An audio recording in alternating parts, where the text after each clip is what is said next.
In this lesson, we are going to learn how to play the C major scale for an octave with your right hand. So in this lesson, we are going to learn how to play the C major scale. Okay, so I'm going to put this tag here, all right, this tag here, which says middle C, and I'm going to stick it on middle C.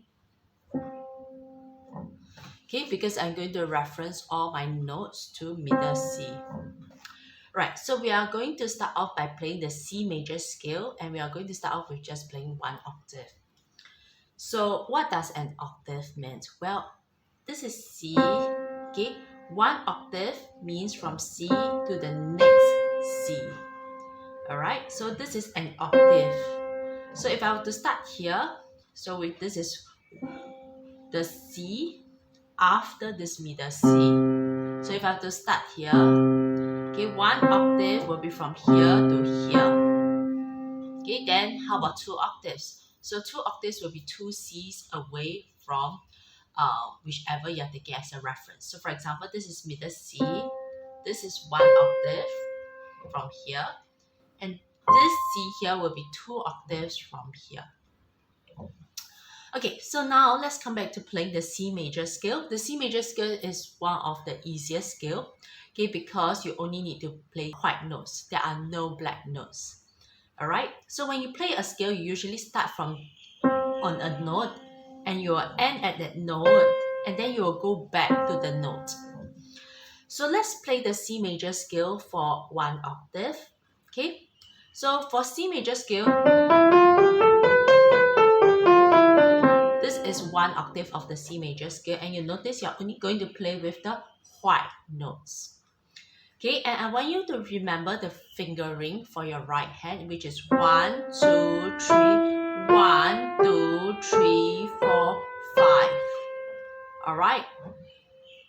Okay, so after 3, you will need to turn. Okay, so that you free up more fingers to play the other notes.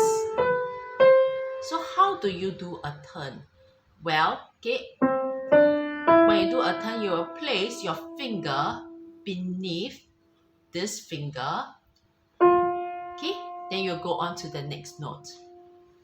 All right, so let's try C major ascending. Ascending, that means you go to the right, or that means the pitch increases. So let's do it together. We start with C on the first finger, D on the second finger, E on the third finger. Then we turn, so we'll place the thumb beneath the third finger. Okay, and the thumb now goes to F. Okay, then once I play F on the thumb, next second finger on G, third finger on A, fourth finger on B, then fifth finger on C. Okay, so now that we have done the ascending, let's come down and go back to this C here. So this will be 5, 4, 3, 2, 1, 3, 2, 1. Okay, so let's do it together. 5, 4, 3, 2, 1.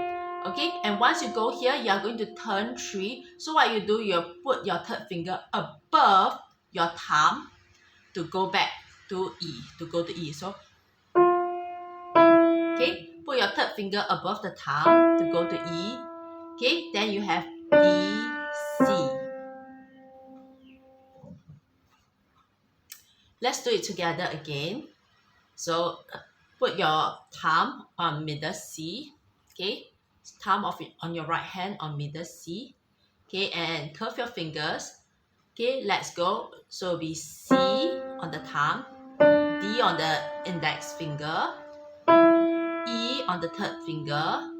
Then you do a turn by putting your thumb beneath your third finger, and now your thumb goes to F, F, then G on your index finger, A on your third finger, B on the fourth finger, and C on the fifth finger. Okay, now let's do a descending. So fourth finger on B, third finger on A, second finger on G, thumb on F. Now we are going to do a turn. So to do this turn, I'll put my third finger above the thumb. Okay, then third finger on E, second finger on D, and then your thumb on C.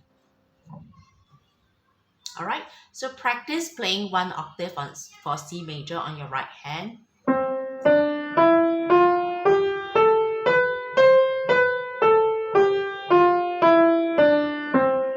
Okay, as you get more familiar, you can start playing faster. Alright, but don't worry, you can start slowly. Get familiar with where you need to turn and get comfortable with the turn.